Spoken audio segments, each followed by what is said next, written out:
नमस्कार, मैं श्रद्धा श्रीवास्तव सुमन और फिर से एक नई कविता के साथ हाजिर हूँ। मेरी कविता में आज का शीर्षक है एक नज़्म पुरानी। शुरू करती हूँ। एक नज़्म पुरानी लेकर बैठा हूँ, एक नज़्म पुरानी लेकर बैठा हूँ, कुछ सुधार करने हैं उसमें, इसलिए तुम्हारी तस्वीर सामने लेकर बैठा हूँ, इसलिए तुम्हारी तस्वीर सामने लेकर बैठा हूँ। एक नज़्म पुरानी लेकर बैठा हूँ। उस वक्त जब मैं लिख रहा था इसे, उस वक्त जब मैं लिख रहा था इसे, तब तुम सिर्फ ख्यालों में थी, तब तुम सिर्फ ख्यालों में थी। नज़्म में तो थी मेरे मगर कुछ आधी सी थी, नज़्म में तो थी मेरे मगर कुछ आधी सी थी।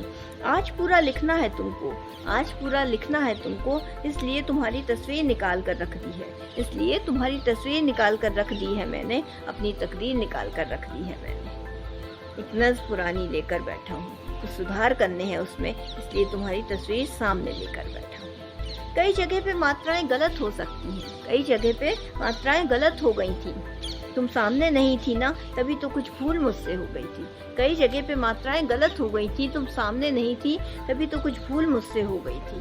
उस भूल को फिर से सही करना है, उस भूल को फिर से सही करना है। पुराना लिखा हुआ है, पुराना लिखा हुआ है काफी, उसे फिर से नया करना है। पुराना लिखा हुआ है काफी, उसे फिर से नया करना है। एक नज़्म पुरानी लेकर बैठा हूँ, कुछ सुधार करने हैं उसमें, इसलिए तुम्हारी तस्वीर सामने लेकर बैठा हूँ। डायरी के पन्ने फड़फड़ा रहे हैं मेरे, कलम चलने को बेताब सी है। डायरी के पन्ने फड़फड़ा रहे हैं मेरे, कलम चलने को बेताब सी है। तुम्हारी तस्वीर बहुत कुछ कह रही है, तुम्हारी तस्वीर बहुत कुछ कह रही है। बिना लिखे ही ये शब्दों की बारिश सी कर रही है, बिना लिखे ही ये शब्दों की बारिश सी कर रही है। बेरंग थी पहले मगर अब मेरी नज़्म सिंदूरी सी लग रही है, बेरंग थी पहले मगर अब मेरी नज़्म सिंदूरी सी लग रही है। एक नज़्म पुरानी लेकर बैठा हूँ, कुछ सुधार करने हैं उसमें, इसलिए तुम्हारी तस्वीर सामने लेकर बैठा हूँ। एक नज़्म पुरानी लेकर बैठा हूँ। इसी के साथ मैं अपनी कविता को विराम देती हूँ। धन्यवाद।